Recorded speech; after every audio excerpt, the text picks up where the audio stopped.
긍휼이 풍성하시고 사랑과 은혜가 많으신 하나님 아버지, 저희를 일주일 동안 또 첫째 날부터 지금까지 잘 지켜 보호해 주셨다가 다시금 저희가 주 앞에 나와 저희의 마음에 있는 모든 것들을 아버지 앞에 쏟아놓을 수 있고, 또 아버지의 말씀을 듣고 아버지께 영과 진리로 나아가 경배할 수 있도록 복 주신 은혜를 진심으로 감사드립니다.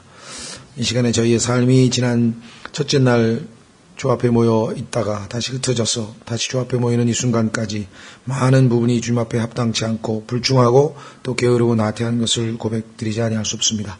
그러나 주님, 저희는 어떻게든 다시 주 앞에 나와서 주께 밀착하고, 무엇보다도 주님께서 저희에게 약속하신 대로 은혜의 왕좌 앞에 예수 그리스도의 보배로운 피를 힘입고 또 믿음으로 담대히 나왔사오니 약속하신 대로 긍휼을 베푸시고 또 필요한 도움을 돕는 은혜를 허락해 주시기를 시간 주 앞에 간절히 간구드립니다.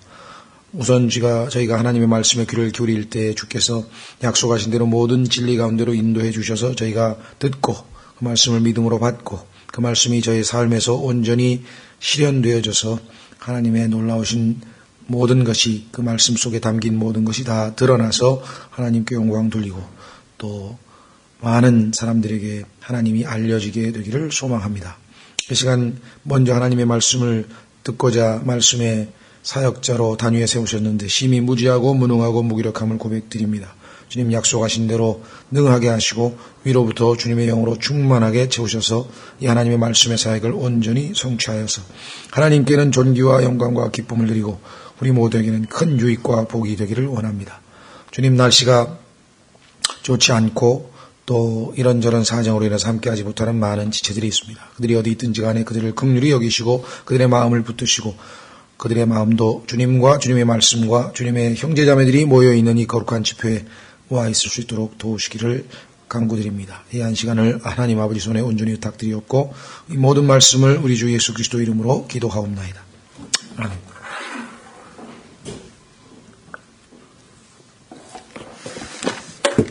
오늘은 시편 8편입니다. 시편 8편은 아주 짧고 내용도 복잡한 게 없고 간단명료하지만 그 깊이로 치자면 상당히 아주 심오한 아주 내용들을 담고 있죠. 시편 제8편 한번 우선 짧으니까 하나님 말씀, 본문 말씀을 우선 읽어보도록 하겠습니다. 깃딧에 맞추어 악장에게 준 다윗의 시. 오 주 우리 주여, 주의 이름이 온 땅에 어찌 그리 뛰어나신지요. 주께서 주의 영광을 하늘들 위에 두셨나이다. 주께서 주의 원수들로 인하여 아기들과 젖먹이들의 입에서 힘이 나오게 정하셨나니 이것은 주께서 원수들과 복수하는 자들을 잠잠하게 하려 하심이니이다. 주의 하늘들, 곧 주의 손가락으로 지으신 작품과 주께서 정하신 달과 별들을 내가 깊이 생각하오니 사람이 무엇이기에 주께서 그를 깊이 생각하시나이까? 사람의 아들이 무엇이기에 주께서 그를 찾아오시나이까? 주께서 그를 천사들보다 조금 낮게 만드시고 그에게 영광과 존귀로 관을 씌우셨나이다. 주께서 그로 하여금 주의 손으로 지으신 것들을 지배하게 하시고 모든 것을 그의 발 아래에 두셨사오니 참으로 모든 양과 소와 들짐승이며 공중의 날짐승과 바다의 물고기와 바다의 길들을 지나다니는 모든 것이니이다. 오 주 우리 주여, 주의 이름이 온 땅에 어찌 그리 뛰어나신지요.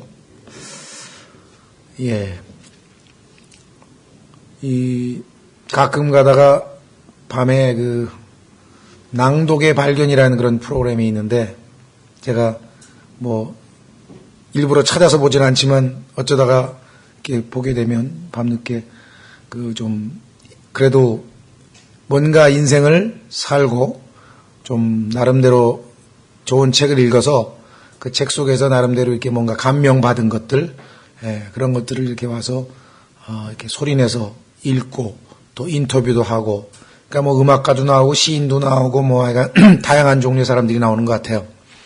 그래서 참 그나마 이 교양 프로그램으로는 괜찮은 프로그램 같은 생각이 들었는데 거기에 보면 이렇게 가끔 시를 낭독하는 분들이 꽤 있더라고요.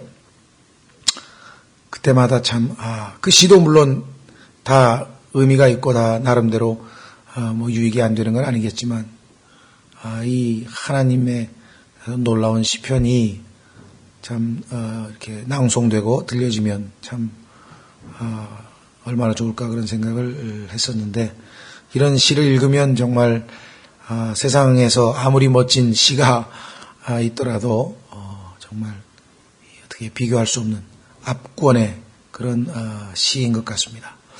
오늘 이 시 속에서는 정말 하나님께서 가지고 계신 두 가지 뭐 속성이라고도 할 수 있고요. 우리와 하나님과의 관계의 두 가지가 아주 적나라하게 나와 있는데 첫 번째는 온 우주 만물을 창조하신 분, 그래서 그분의 창조와 관련된 이야기가 나오고요.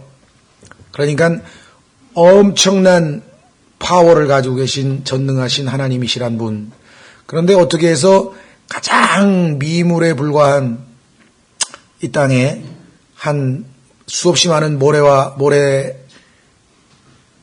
한 톨, 또 큰 숲에 나뭇잎 하나만도 못한 그러한 우리 인간들에 대해서 하나님께서 그렇게 관심이 많고 찾아오시고 돌보시고 심지어는 자신의 생명을 주셔서 구속까지 하시고 옆에 두고 영원히 함께하고 그렇게 사귀고 싶어 하셨을까를 생각하면 경이스러운 거죠. 경이로운 것이죠. 그래서 뭐라고 말문이 뭐 어떻게 표현할 도리가 없어서 이 시편 기자도 4절에 사람이 무엇이기에 아무리 봐도 하나님 같으신 분이 상대할 존재는 아닌 것 같은데 그래서 사람이 무엇이기에 주께서 그를 깊이 생각하시나이까라고 하는 아주 감격스러운 그런 고백이 흘러나온 것 같습니다. 그렇죠? 예. 그래서 1절에 보면 깃딧에 맞추어 닭장에게 준 다윗의 시 그랬는데 이 깃딧이라는 것도 역시 정확한 것이 무엇인지 모릅니다. 다만 이제껏 앞에서 관악기, 현악기 등등 이 음악과 관련된 용어이다 보니까 이것도 음악과 관련된 용어라고 보통 얘기하는 분들이 많고 또 어떤 분들은 이 단어의 의미가 깃딧이라고 하는 단어의 의미가 포도주 틀 계시록 14장에 보면은 이 하나님께서 이 포도주를 다 거두어서 땅의 포도죠. 그들을 심판하시기 위해서 포도주 틀에다 놓고 짓밟는 그런 그 재림의 심판과 관련된 이야기이기 때문에 그렇게 또 재림과 관련된 것이다. 아니면 뭐 포도를 수확하는 거니까 즙틀이라고 하는 것은 수확과 관련된 그러한 뭐 의미를 갖고 있다. 이런 여러 이야기들이 있습니다만은 아무리 봐도 상식적으로 봐도 이 깃딧에 맞추어라고 하는 말로 봤을 때는 어떤 음악의 어떤 이 지시사항, 음악에서 빠르게, 늦게, 천천히, 뭐, 현악기에 맞춰서, 관악기에 맞춰서 어떤 그런 지시사항 중에 하나가 아닌가, 이렇게 일단 짐작을 해봅니다. 음악 용어 같아요. 일단은요. 악장에게 줬다고 이렇게 하는 거 봐도 그렇고요. 자, 어쨌거나, 8장, 9장, 10장, 11장, 12장에 걸치면 엄청난 예수 그리스도의 재림과 관련된 내용들이 나오는 것은 물론 사실입니다.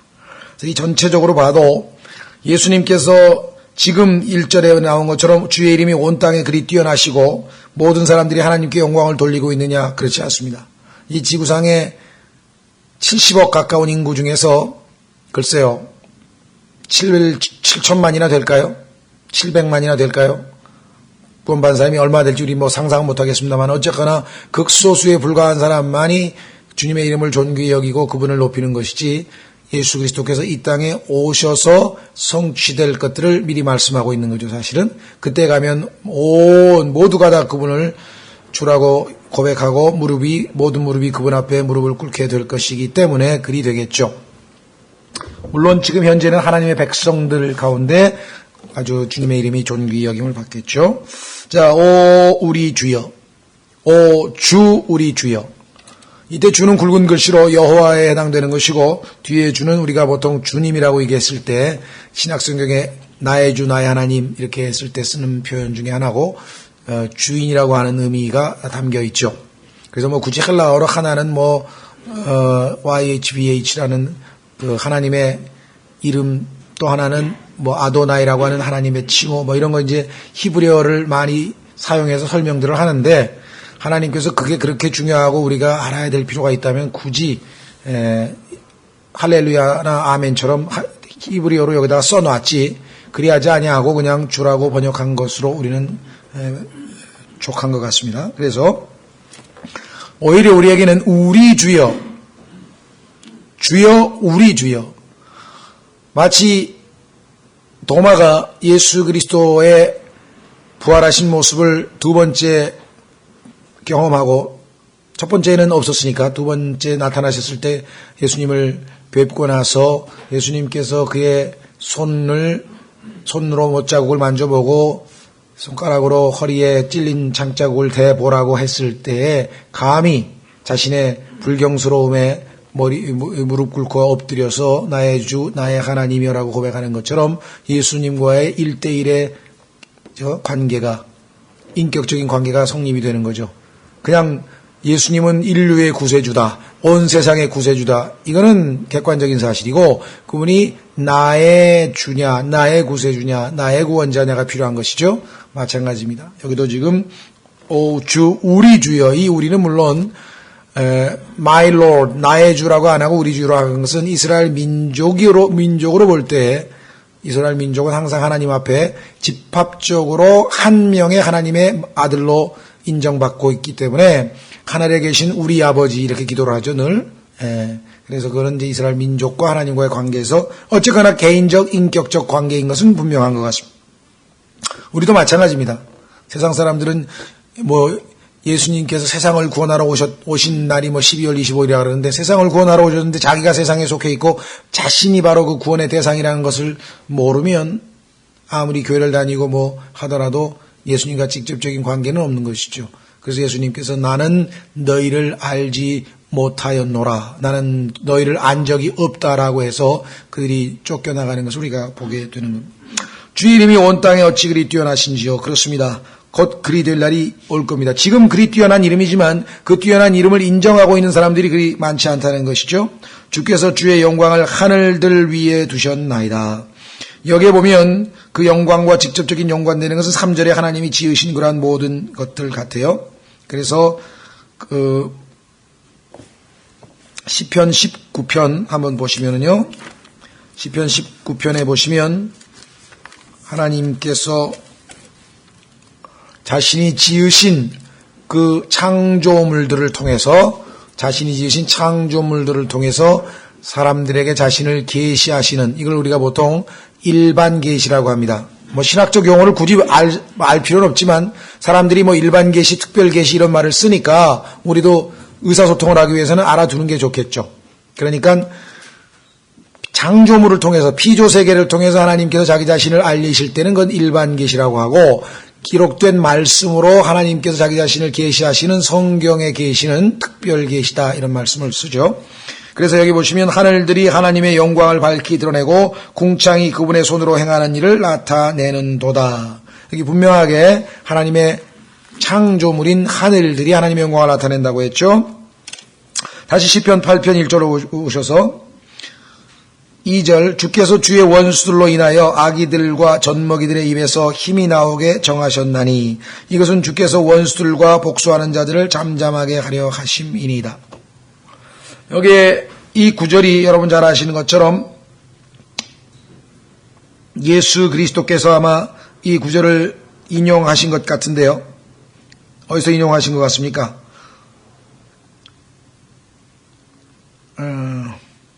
누가복음 아니죠.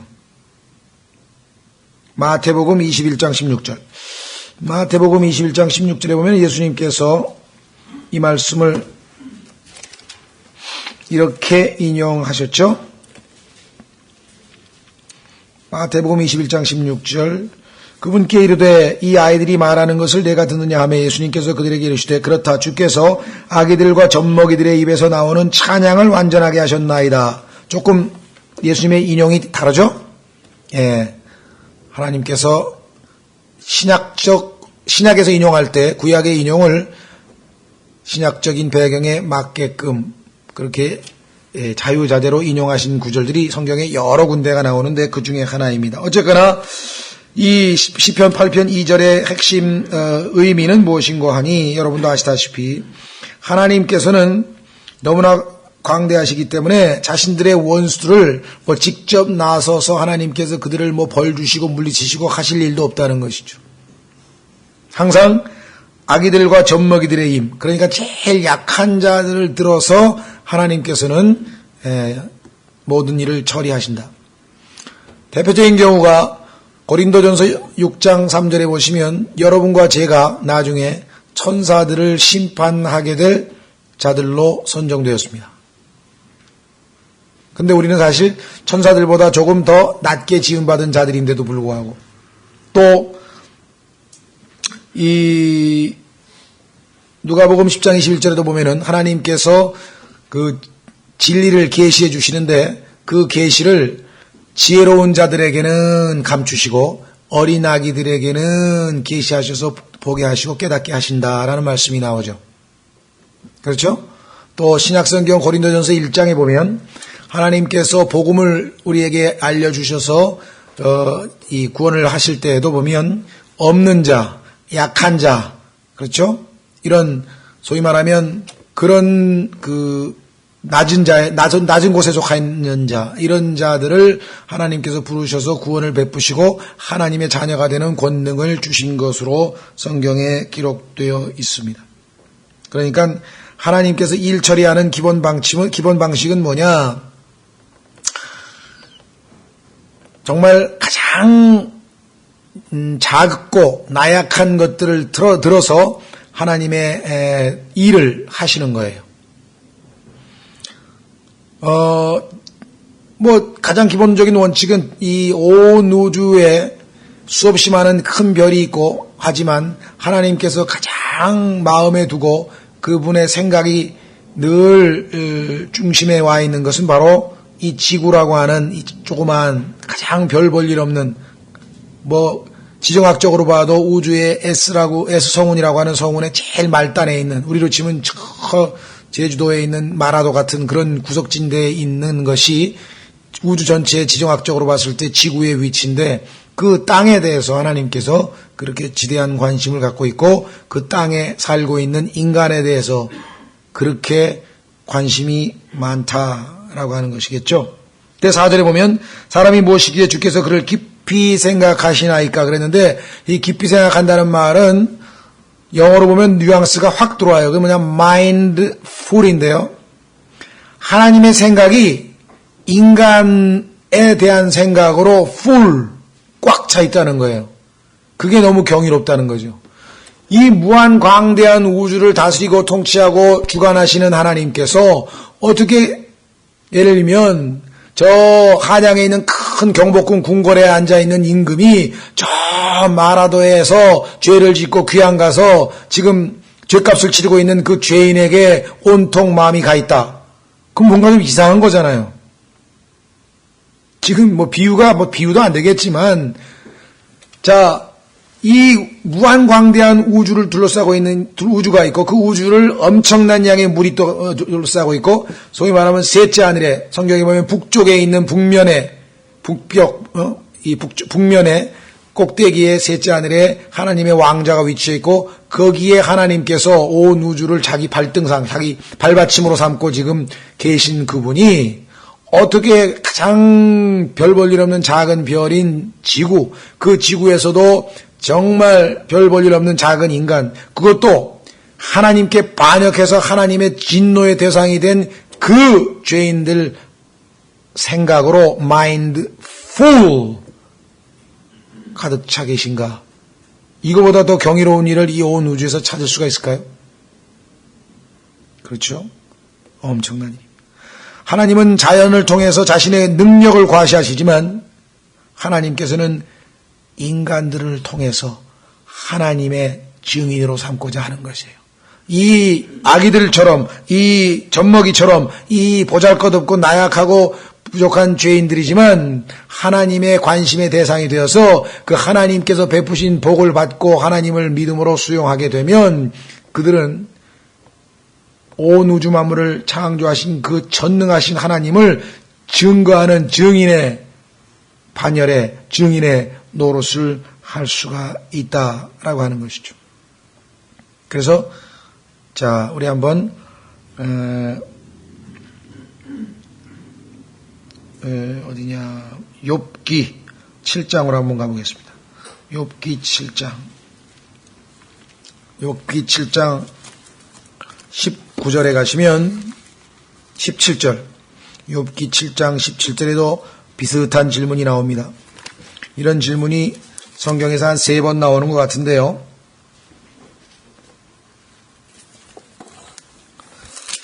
욥기 7장 17절. 사람이 무엇이기에 주께서 그를 크게 만드시나이까? 또 주께서 주의 마음을 그에게 두시나이까? 또 주께서 아침마다 그를 찾아보시고, 아침마다 하나님께서 우리를 찾아오시는데 못 만난 사람이 너무 많아? 바빠가지고. 아침마다 하나님은 찾아오신다고 약속하시고 아침마다 찾아오시고, 찾아오는 것뿐만 아니라 순간마다 단련하시나이까? 단련, 시험, try.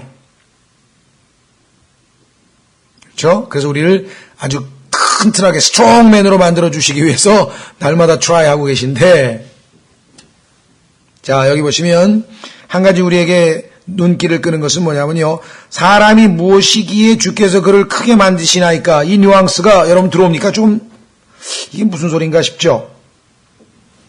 이 magnify라고 하는 말은 크게 한다는 얘기인데, 우리말로 하면 그 사람을, 하나님이 무언데 인간을 그렇게 위대하게 만들었습니까? 막 이런 뉘앙스로 들어오니까 그건 아닌 것 같은데. 그런데요, 쉽게 이해가 돼요. 그것은 뭐냐면 이 magnify라고 하는 말은 확대한다는 말인데요, magnifier 하면 확대경 아니에요. 돋보기. 그렇죠? 돋보기는 그 돋보기를 갖다가 대고, 그렇죠. 돋보기를 그 위에다가 갖다가 대면 그 돋보기가 놓여있는 그것만 크게 확대되는 거예요. 무슨 말 이해가 되십니까? 온 우주에서 하나님께서 돋보기를 어디다 갖다 대느냐? 인간에게 갖다 댄다, 인간에게. 여러분들 돋보기를 가지고 여러분들이 관심 있는 게, 예를 들면 이 포도송이 껍데기가 어떻게 생겼는지 한번 들여다보겠다 그러면 포도 알맹이 하나에다가 돋보기를 갖다 대면은 그 포도 알 안에 무슨 잔잔한 금이가 있든지 뭐 보일 거 아니에요. 더 크게 보일 거 아니에요. 포도만 확 크게 보일 거 아니에요. 하나님께서 인간에게 돋보기를 갖다 대시고 인간을 크게 확대해서 자신의 마인드 속에 풀로 꽉 채워놨다, 이 말. 생각해 보셨어요? 하나님께서 하나님의 말씀을 크게 하셨나이다 할 때도 마찬가지, 이 magnify라고 하는 개념이 조금 우리말로는 쉽게 안 다가와요. 그런데 영어는 이 magnify라는 게 확대경이기 때문에 하나님의 말씀을 확대해야 돼요. 그 관심이 거기가 있다는 거예요. 그러니까 확대경으로 들여다볼 만큼 온전히 마음과 정신이 거기에 빠져 있다, 이런 뉘앙스라는 거죠. 무슨 말이가 되셨어요? 이야, 그러니 이거 참 문제는 좋은 의미에서도 이 쓰이는 거거든요. 찾아보신다는 양어로. 여기 욥기 7장 18절에 보시면 아침마다 그를 찾아보시고 할 때 찾아오신다는 말이 시편 8편에도 그대로 나와 있죠. 시편 8편 4절에 사람이 무엇이기에 주께서 그를 깊이 생각하시나이까? 사람의 아들이 무엇이기에 주께서 그를 찾아오시나이까? 이 찾아오신다는 말은 은혜로를 가지고 찾아오신 것이죠. 은혜와 진리로 초림하셨을 때. 그러나 재림하실 때, 찾아오실 때에는요, 이번에는 아주 철장으로 심판하시기 위해서 찾아오시는 거예요. 그러니까 찾아오신다고 해서 이게 다 좋은 찾아오신만은 아닌 거죠.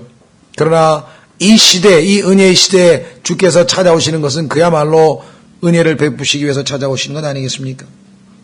그래서 3절에 보면 주의 하늘 들고 주의 손가락으로 지신 작품과 주께서 정하신 달과 별들을 내가 깊이 생각하오니, 이 무한 광대한 우주에 비해서 인간은 너무나도 작은 존재다.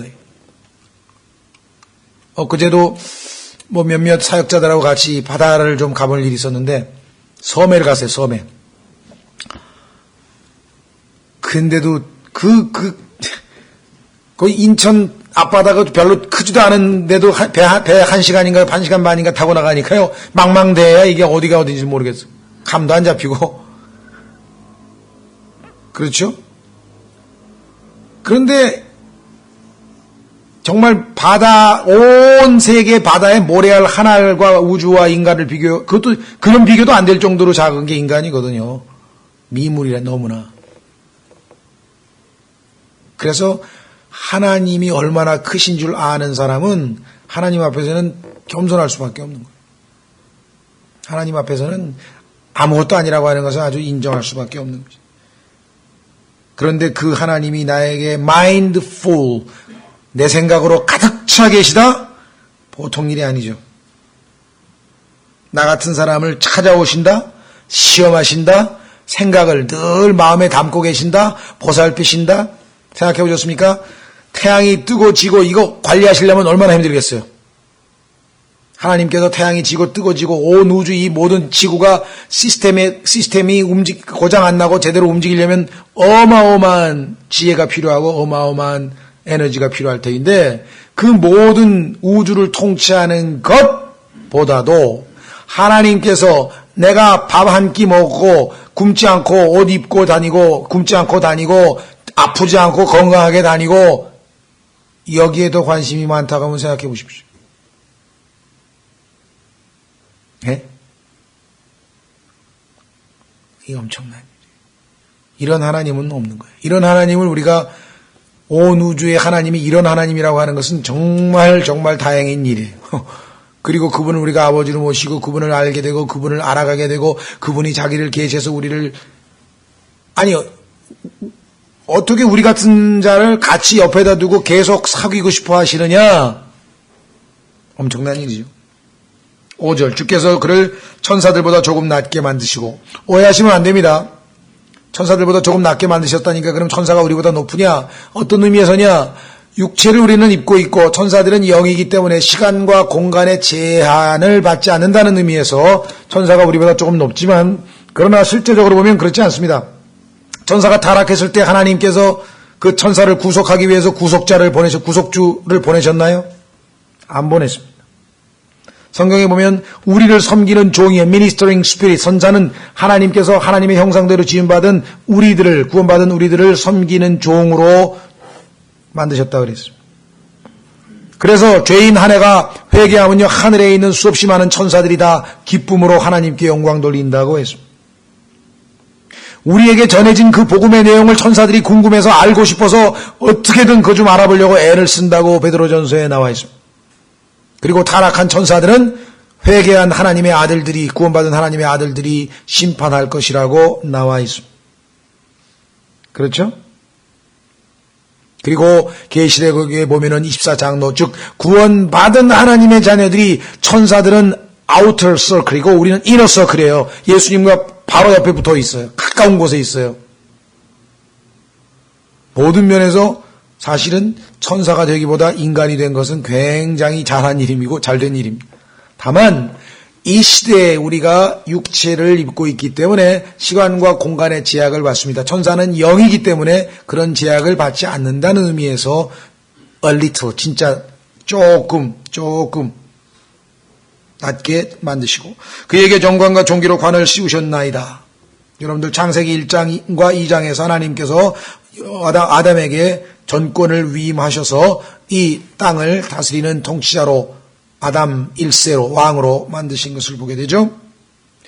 주께서 그로 하여금 주의 손으로 지으신 것들을 지배하게 하시고 모든 것을 그의 발 아래 두셨사오니 참으로 모든 양과 소와 들짐승이며 공중의 날짐승과 바다의 물고기와 바다의 길들을 지나다니는 모든 것이니이다. 이 모든 것들을 하나님의 주신 지혜로 아담이 다 이름을 붙여줬잖아요. 그렇죠? 주인이 다 이름 붙여주죠. 여러분들 이조시대 때 종들은 다 주인이 이름 붙여줍니다.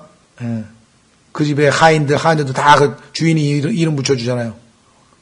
인간이 바로 그러한 놀라운 존재였는데 문제는 어떤가? 히브리서 2장으로 가면 타락한 우리는 그 하나님이 주신 통치권을 마귀에게 통째로 넘겨주고 말았습니다. 마귀에게 통째로 넘겨줬죠. 그래서 여러분 잘 아시는 것처럼 마태복음에서 마귀가 이 세상을 다 예수님께 보여주면서 나에게 경배하면 이거 주겠다 그랬. 근데 예수님께서 그 통치권에 대해서 그 마귀가 주겠다고 하는 데에서 그 소유권을 인정하고 있었습니다. 그렇죠? 거기에 대해서 아무 말도 안 하셨어요. 왜? 아담이 다 넘겨줬기 때문에 마귀가 원하면 줄 수도 있는 거예요. 예수님은 마귀에게 그것을 받고 싶지 않았어요. 하나님으로부터, 아버지로부터 그걸 받기를 원하신 것이었죠. 예, 그래서 우리는 히브리서 2장에 가시면 바로 이 문제에 대한 언급이 나옵니다. 히브리서 2장. 그래서 여기 나와 있는 것은 시편 8편에 나와 있는 사람의 아들은 아담과 예수 그리스도의 공의 이중적 적용이 가능한 것이에요. 첫 번째 아담이 타락해서 실패했고 그 실패를 그를 죄로부터 구원하셔서 구속하시고 둘째 아담이신 예수께서 오셔서 하나님이 본래대로 그 아담에게 주셨던 그 통치권을 회복하시는 것이죠. 그것이 바로 천년왕국을 세우실 때 이루어지겠죠. 자, 히브리서 2장에 보면 이 구절을 예수님께서 히브리서에서 인용하고 있는 것을 보게 됩니다. 히브리서 2장 5절에 보시면 예수님과 천사와의 비교를 합니다. 아들이신 예수님과 천사와 누가 더 우월한가를 설명하면서 이렇게 설명을 하죠. 그분께서는 다가오는 세상 곧 우리가 말하는 그 세상을 천사들에게 복종시키지 아니하였느니라.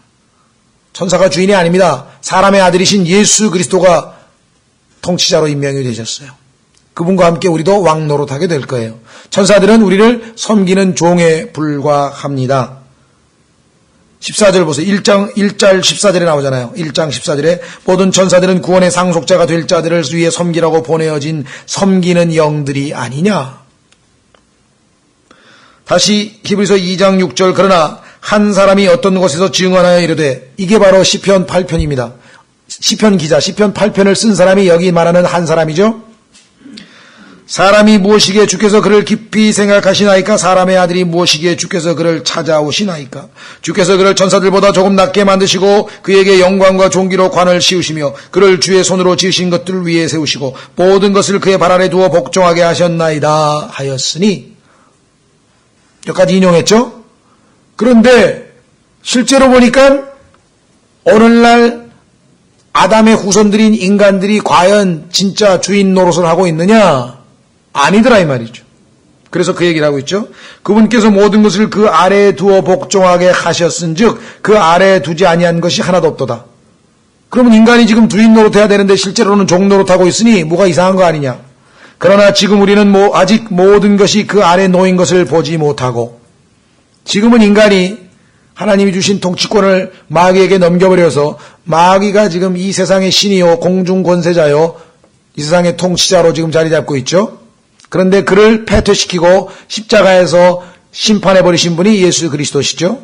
그래서 예수 그리스도께서 다시 오실 때에 그 아담의 모든 통치권을 회수하시고 그것을 다시 아담에게 되돌려 주실 것이라는 거죠. 그래서 지금 이 시대에는 누굴 바라봐야 돼요? 9절에 다만 예수님을 보노라. 그분께서 죽음의 고난을 당하시려고 천사들보다 조금 낮게 되셨다가 아담처럼 되셔야 아담은 실패했지만 마지막 아담이신 예수님께서 승리하셨죠. 영광과 존귀로 관을 쓰신 것은 이제 이 영광과 관으로 존귀로 관을 쓰신 이분께 나와 이분의 자녀들이 되는 자들에게 주님이 오시는 그날 우리도 영광스러운 모습으로 변화되고 우리에게 기다리고 있는 영광이 있다고 말씀하고 있죠. 하나님의 은혜로 말미암아 모든 사람을 위하여 죽음을 맛보려 하심이라. 그래서 결국은 시편 8편은 아담에 대한 이야기지만 중간의 과정이 아담의 실패와 예수 그리스도의 구속과 그로 말미암은 영광의 회복이라고 하는 과정들이 숨겨져 있는 것이죠. 그렇죠? 그래서 우리 시편 8편은 정말 너무 심오한 내용들이 압축되어져 들어가 있는데 그 중에서도 우리 개인적으로 날마다 하루도 우리가 감격치 아니할 수 없는 것은 매일매일 그분께서 우리를 찾아오고 계시고 우리를 시험하고 계시고 우리를 완전하게 하시려고 하시고 우리를 더욱더 거룩하게 하셔서 하나님과 끊임없이 교제하는 가장 측근으로 가장 옆에 온 피조물 가운데 교제기를 원하신다라고 하는 감격스러운 이야기인 것 같습니다. 시편 28편 두고두고 우리가 참 은혜가 되는 귀한 말씀인 것 같죠. 시간에 여러분과 제가 오늘 주신 말씀을 묵상하시면서 참 이 하나님께서 나에 대한 생각으로 가득 차 계신데 우리는 어떻습니까? 하루 종일 하나님에 대한 생각으로 가득 차 있습니까? 아니면 하루 동안에 하나님에 대한 생각을 너무 바쁜 날은 안 하고 조금 바쁜 날은 한 순간 한두 번 하다가 조금 덜 바쁜 날이 돼야 이제 하나님은 우리 생각으로 mindful 하신데 우리 생각은 그러니까 우리가 마음에 평안이 없는 거 아닙니까?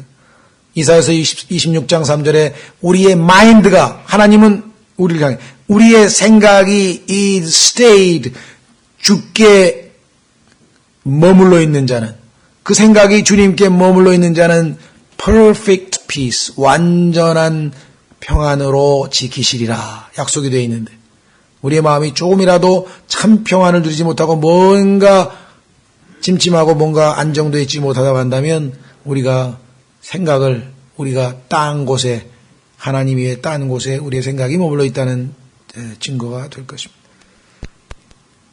참으로 송구스럽지 않을 수가 없죠. 하나님은 항상 내 생각으로 가득 차 있는데 나는 하나님 생각으로 가득 차 않다. 이게 가당치가 않는 말이죠. 가당치가. 그분은 우리를 정말 거룩히 구별하고 계신데 우리는 그분을 거룩히 구별하고 있는가? 베드로전서에 보면요. 하나님께서 우리를 거룩하게 하셨지만 우리도 우리 마음속에 하나님을 거룩히 구별하라고 하는 명령이 나와요. 우리의 생각이 하나님만을 위해서 존재하는 그런 시간 정말 우리의 모습이 있는 그대로 하나님 앞에 내놓고 정말 우리도 하나님께 아주 합당한 동일한 마음 자세로 더 간절한 마음으로 하나님을 사모하고 늘 우리 생각이 주님께 머물러 있어서 끊임없는 친밀한 교제 가운데 점점 주님을 닮아가는 우리 모두가 될 수 있도록 잠깐 기도하고 기도 제목을 놓고 기도하겠습니다.